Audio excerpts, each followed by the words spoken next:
Before moving on to the next lesson, please try this warm-up.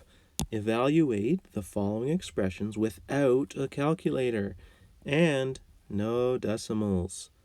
So we've got a bunch of them here. They're all powers with the base of 3. You'll notice that we also have 0 exponents and negative exponents. So try this on your own. Also, there's a question over here that I'd like you to try. Pause the video, try the questions, and then check back in here to see how you do.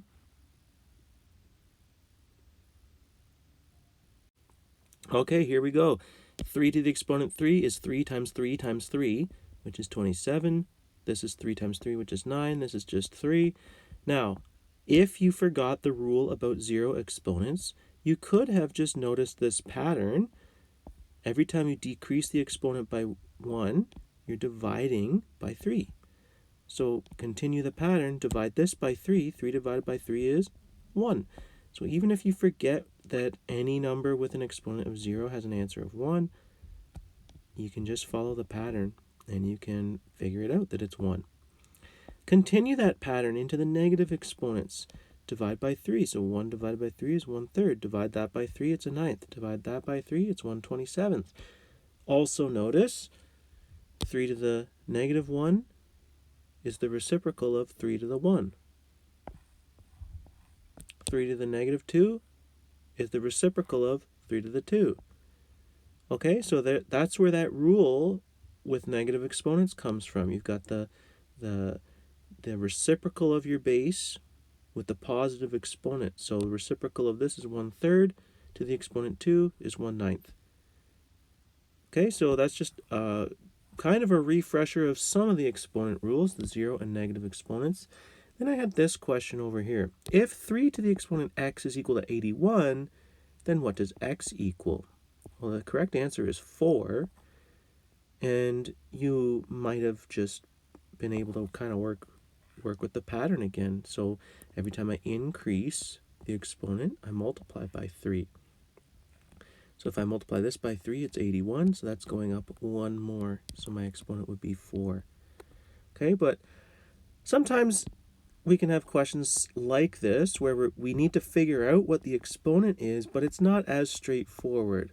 Maybe we've got weird numbers or numbers we're not familiar with or as experienced using. So we need to have a way of solving for the exponent. And that's kind of what our lesson is about. So we're going to solve exponential equations using a common base. So this is the strategy we're going to use. I'll outline what that means in a little bit here. But the whole point is that we're solving equations. Okay, so the goal here is to identify equations that use the concept of exponents and, using a common base, solve each equation appropriately. So we're going to identify equations where you need to solve in the exponent, and we're going to use the method of common base to figure it out.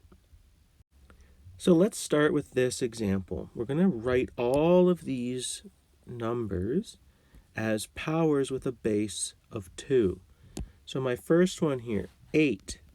Well, that's 2 to the exponent 3, because 2 times 2 is 4 times 2 is 8. So I need to multiply 2 by itself 3 times in order to get an answer of 8. Now, 64. Well, I can kind of build off of part A here. 8 times 8 is 64, which means 2 to the exponent 3 times 2 to the exponent 3 is 64. So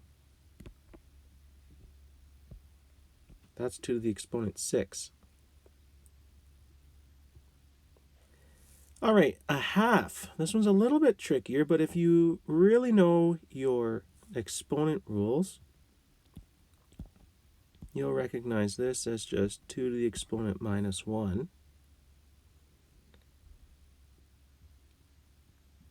One over 8 is similar. I might go into a little more detail here. I know 8 is 2 to the 3, so 1 over 8 is 1 over 2 to the 3. Now, because my exponent is in the denominator, I can switch back to the reciprocal of 1 over 2, which is just 2, with my negative exponent. This is 2 to the minus 3. And 1 over 32, well, 32 is just 2 to the exponent, what would that be, 5. So I can rewrite that base of 2 exponent minus 5. Okay, so this is just practice taking numbers and rewriting them as a power with a specified base. This is going to come in handy as we go through a few of the following examples. A little bit more practice here.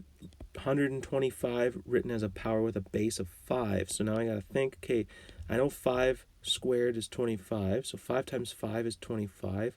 If I multiply that by 5, I end up with 125. So I'm actually multiplying 5 by itself 3 times in order to get 125. Here I've got a fraction, but 25 is just 5 times 5, so 5 squared. So 1 over 5 squared is just 5 to the exponent minus 2. All right, so taking a number and rewriting it as a power with a specified base is a skill that we're going to use in the following examples. But before we get into solving those equations that involve exponents, let's just review shortly here what it means to solve an equation. So basically, when you're solving an equation, you're going to use your algebra skills to isolate the variable. Here's an example from what you might have done in grade 9, where you have a really kind of a simple equation here, just to illustrate the point. So I have 2x plus 4 equals 15. I need to solve the equation. That means I need to isolate this variable x. So I need to manipulate the equation so that I end up with x equals something at the end. In order to do that, I need to get rid of everything that is not x on this side so that I can get x all by itself. Now there's an order that I can rearrange equations in, and it's basically the opposite of BEDMAS. So when you're evaluating an expression, you do brackets first, then exponents, then division and multiplication, and then addition and subtraction. When you're rearranging an equation, you rearrange it in the opposite direction. So we're going to rearrange our addition and subtraction first, and then our multiplication and division. So for this equation, we are going to get rid of this plus 4 first. In order to do that, we need to do the opposite operation. The opposite of plus 4 is minus 4. So I have to do that to the left, and to keep it balanced, because the equal sign is there, we have to do the same thing on the right. So we end up with 2x equals 11. Okay, so now I need to get rid of this 2 in front of the x. Well, that's the coefficient, so that means x is being multiplied by 2. So the opposite of that would be divide by 2. So now I need to divide both sides by 2. So x is equal to 11 over 2. You can leave it as the improper fraction there, or you could turn it into a decimal. Doesn't really matter to me.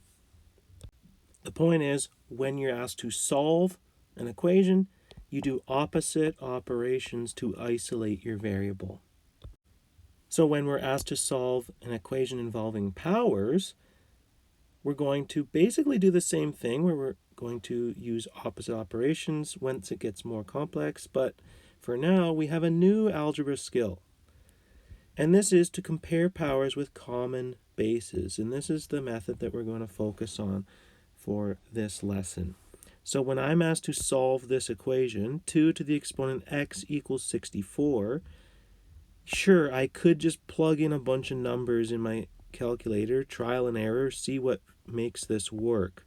Or I could use the method of common bases. So 2 to the exponent x is a power with a base of 2.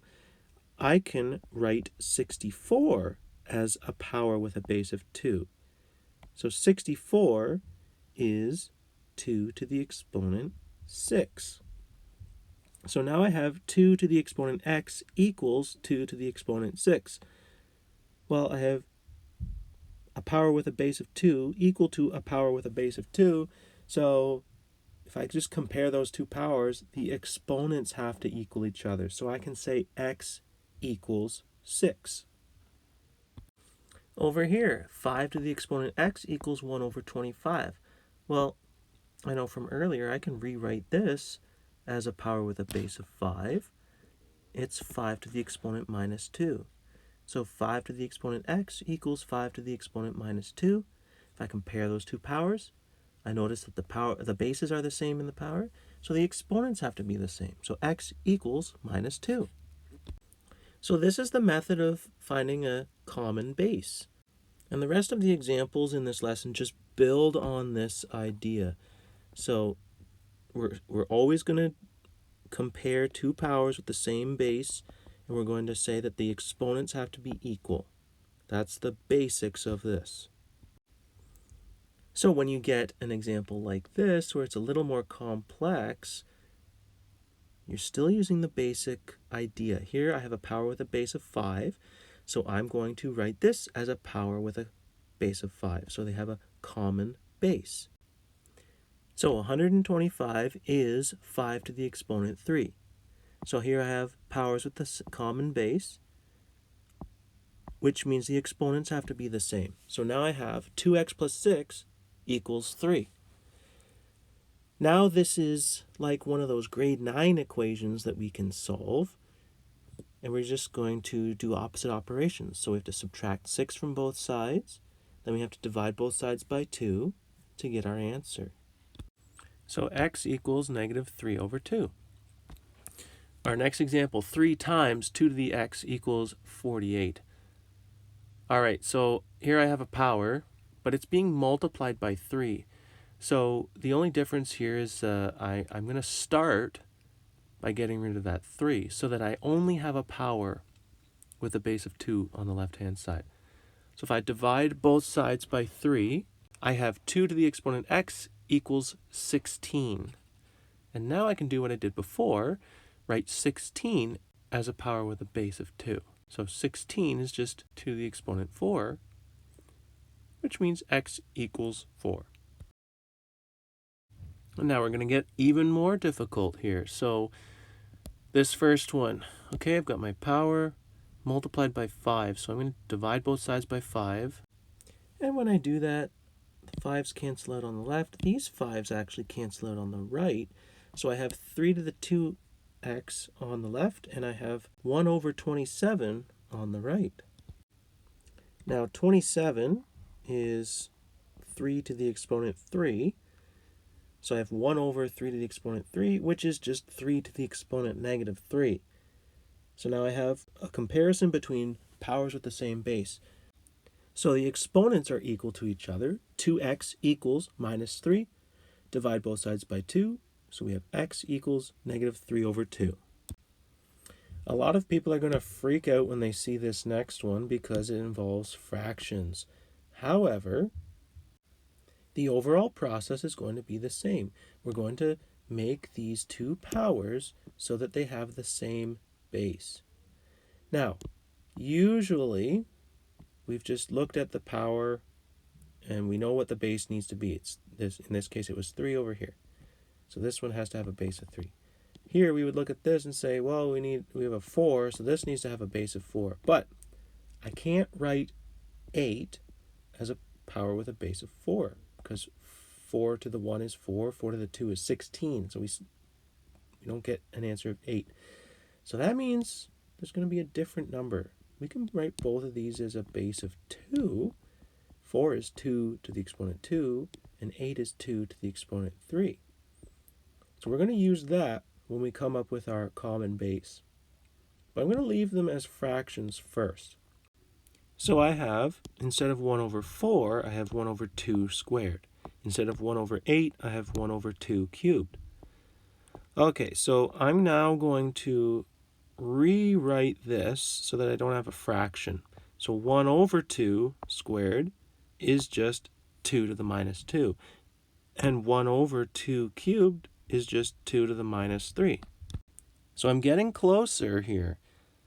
Now I just need to work with this power of a power here. So remember, when you have power of a power, you multiply the two exponents together. So I have to multiply minus 2 times x plus 3. And here I have to multiply minus 3 times x minus 1. Now I have powers with the same base, which means their exponents are the same. So negative 2 times x plus 3 equals negative 3 times x minus 1. So I'm going to expand and simplify both sides. And then I need to collect my like terms and simplify. So just a note here, when I'm expanding, each term inside the brackets gets multiplied by the number in front of the brackets. That's what I did here and here. Then when I find like terms, well, negative 2x and negative 3x are like terms, negative 6 and plus 3 are like terms, but I want to get like terms on the same side. So when you cross the equal sign, you do the opposite operation. So minus 3x on the right becomes plus 3x on the left. Minus 6 on the left becomes plus 6 on the right. Simplify. Negative 2x plus 3x is 1x, or just x. 3 plus 6 is 9, so x equals 9 in this case.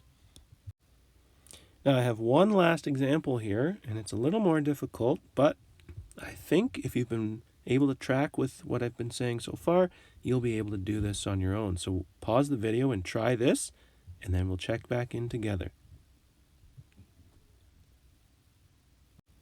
Okay, here's my full solution.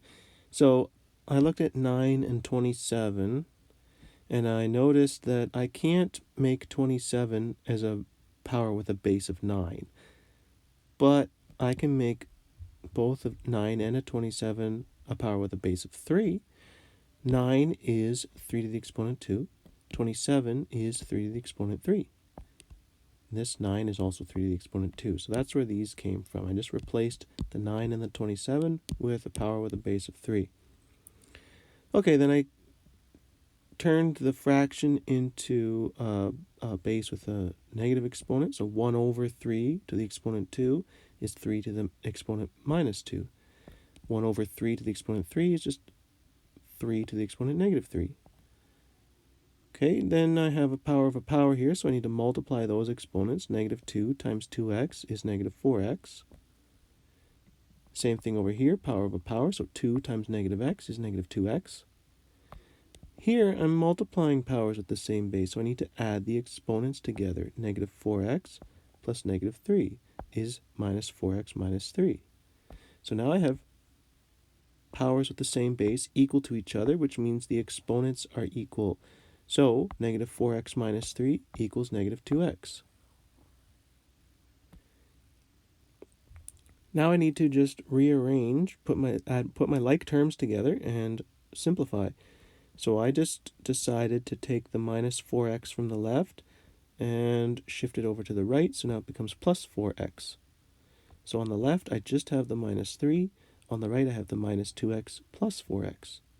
Minus 2x plus 4x is positive 2x. To get x by itself, I need to divide by 2 on both sides, which leaves me with negative 3 over 2 on the left, x on the right. So x is equal to negative 3 over 2. Solved it. So with all of these examples, yes, they've increased in difficulty, but the basic outline is the same. You try to get powers with the same base equal to each other, and then the exponents are the same. Once you know the exponents are equal, then you can just use algebra to simplify and solve. Now it's time to practice. So try the practice questions.